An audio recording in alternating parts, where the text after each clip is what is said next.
আমার মাকে সামনে পাইলে জোড়ায় ধরতেছিলাম। মায়ের মতন আপন কেউ নাই, আর সেই মাকেই এখন খুঁজে বেড়াচ্ছে নতুন কুড়ি স্পোর্টসের কৃতি ফুটবলার স্মৃতি কিস্কুর চোখ। গত সোমবার ফাইনালে তার জোড়া গোলে বালিকা বিভাগে চ্যাম্পিয়ন হয় রংপুর অঞ্চল। আর শিরোপা জেতার পর কিস্কুর দিন কাটছে এখন রংপুর মিনি স্টেডিয়ামে দলের ক্যাম্পে। চ্যাম্পিয়ন হওয়ার খুশির অনুভূতি স্মৃতি কিস্কু এখনো জানাতে পারেননি মা সুরুজমন টুডুকে। এলাকায় ফিরে জানলেন তার মা তাকেই খুঁজতে এখন আছেন ঢাকায়।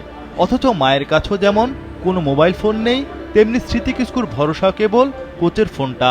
তাই একেবারেই যোগাযোগহীন মা ও মেয়ে। ফোনের কারণে যোগাযোগটা হইতেছে না, যে কোন জায়গায় আছে না আছে। জায়গার নাম বললে পারতো খুঁজে বার করতে। হচ্ছে আমিও চেষ্টা করতেছি যোগাযোগ করতে, কিন্তু পারতেছি না। যোগাযোগ করব, তাও আমার মামাকেও বলছি যদি যোগাযোগ হয় তাহলে আমাকে বলবা, ওকে বাড়ি নিয়ে আসবো আমি। গত 3 মাস ধরেই নতুন করে স্পোর্টসে ফুটবলে ব্যস্ত ছিলেন কিস্কু। এ সময় মায়ের সঙ্গে তার যোগাযোগও হয়েছে কেবল একবার, তাও মাই করেছিলেন সেই ফোন। তারপর থেকে মা এবং মেয়ে কেউই জানেন না কে কেমন আছে। মাকে পাইলে খুশি, এত খুশি আর কোথাও পাবো না। যে আমার সামনে আসলে যে চ্যাম্পিয়ন হয়েছি, আমার হয়েছে, তা আমার মাকে সামনে পাইলে জোড়ায় ধরতেছিলাম। জিতার পরও আমার কষ্ট আমার মাকে জানাতে পারি না এখনো। আমি যদি মাকে জানাইতাম তাহলে অনেক ভালো লাগতো। এখনো আমারও এখন ভালো লাগতেছে না, মাকে জানাইনি এখনো।